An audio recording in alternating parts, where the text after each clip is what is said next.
Alright, going over the differences here between a real SM7B and a fake one. Now, I will start off right off the bat and say that um, this is a different year. This one is from 2020. This one's from 2023. So the branding has changed, but also one of these is authentic and the other one is not. So just wanted to point out that by the box itself, they did used to look like this box.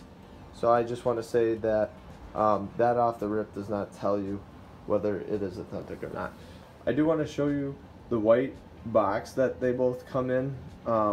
Obviously the logo is a lot smaller on the one on the right, so that's something to look for. Also the R is quite a bit bigger in one and a lot smaller in the other one. But the packaging alone, if you don't have a reference point, is really tough to know whether you have the real one or a fake one. So I would not go off of that alone. One thing to know about the one on the left, it has a beefy instruction manual, like tons and tons of paperwork that seems legit. The one on the right does not have hardly any of that, a lot less pages. But then you come to the accessories, and I think personally the accessories are a really good place to know whether your SM7B is legit or not. So if you come over to the plate, one of the things that I saw right away, so this actually does have countersunk holes. That's not just a straight drill through. But if you notice on the back what that looks like, dull, right? And then you come over to this one and you see the silver countersunk holes. Also you see a clean metal edge, and on the back it's reflective, like you could actually see a reflection in it. So that's a pretty good way to tell. That's what you're looking for. You want the silver countersunk holes, not the black ones there with basically a matte nothing finish, dull. Also packaging. Packaging is a good thing. See, this is a Ziploc bag. That comes with the counterfeits. You might think that that looks actually preferable to the vacuum sealed bags or the sealed bags, but you're looking for the sealed bags. That's the better one. Again, this one, there's a receipt over there. It came from a music store, an authorized dealer. 100% this one is legit, and there's even a weight difference that I'll post too. Not much with the ring. Oh, the strap. The strap is another good tell. So look at how tight the words are on this strap. Look at the space between the two words, barely like a fingernail width. On this one, look at how wide that is. That's at least 3 fingernail widths wider. So that's a good telltale sign. Now you flip over the sticker. On the surface it looked good, but on the back it is different. The white one these days is genuine. The black is not. I don't know if that's the best tell, because I do think in this era they may have changed the backing of it, but for sure the spacing between the Shure and the Shure is a good way to tell. I would say with the bigger filter here, there's no way without both of them you'd tell the difference. They both feel pretty good. Again, this one came in a Ziploc baggie, this one came in that wrapping stuff. So I think from a starting point, this is what you're looking at. I like that Shure thing on the box. I think honestly the stupid little plate is one of the more obvious ones. The finish on that plate makes it very clear which one is legit or not, and even the spacing between the Shure and the Shure there is good. Now we'll move to the real microphones itself. So moving over to the microphone themselves, the disingenuous one is a little bit taller than the other one, but again, you're not going to know that. And I know the texture of the filter is different for either one of these, and that is true, but also very hard to tell if you don't have both. Now, I have to cut that off. Okay. One thing that I don't see it talked about a lot is actually these sleeves. So on this particular one, see how it's got a plastic part on both sides, that clear part? Look at this one, it's only on the inside, the brass You can just tell that the one on the left has a different mechanism than the one on the right regarding that. Now, don't focus on the label, because there are genuine ones that only did a half wrap. Again, this is a 2020 model, so, or a 2020 fake, I guess, in this case. But that isn't a surefire way to know.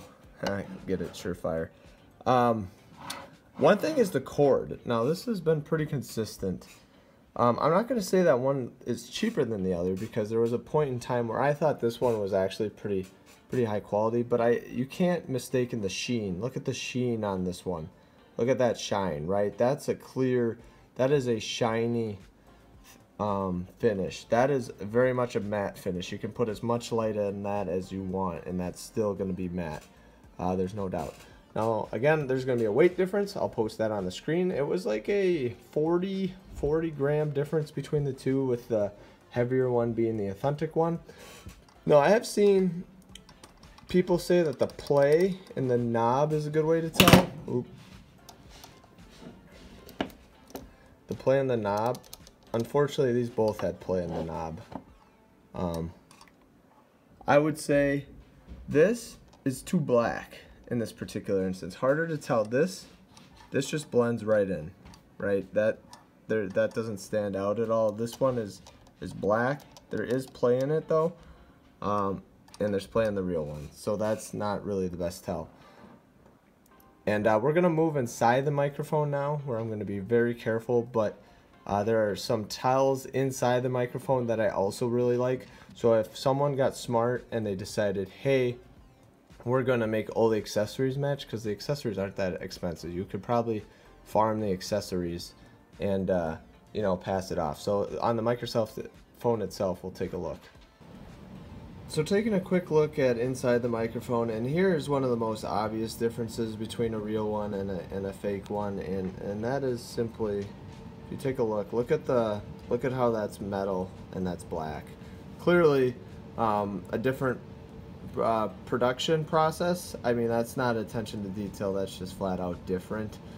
Clearly the one that is actually assembled by Shure is painted at a different stage than the counterfeit one. So you know, there is one other tell, and that's the capsule, and I think that's one of the more widely known ones. But from my experience, I really liked this, because this is what, beyond almost anything, told me that they were in fact different, because this is a process difference, as opposed to the other ones being like, oh, if they just switch parts, you know, it might look a little bit different depending on when your microphone was made. But this one, to me, showed procedural differences between the two. Again, if you look at the shininess of the backplate even that I took off, see how that one's matte yet again, and this one's shiny. Again, that's a pretty good tell as well. Alright, last but not least, the depth of, or the positioning of the capsule is a pretty good tell. You're looking for it to be flush, almost perfectly down to the bottom of the base like that one. This one is raised up, and that's a pretty common thing with the counterfeits. You can finagle it to push the capsule down, so if you do, I mean, that's not a fail-proof way to tell, but it is definitely a good way to tell. If I was buying off of a secondhand place, I definitely want to see the capsule position.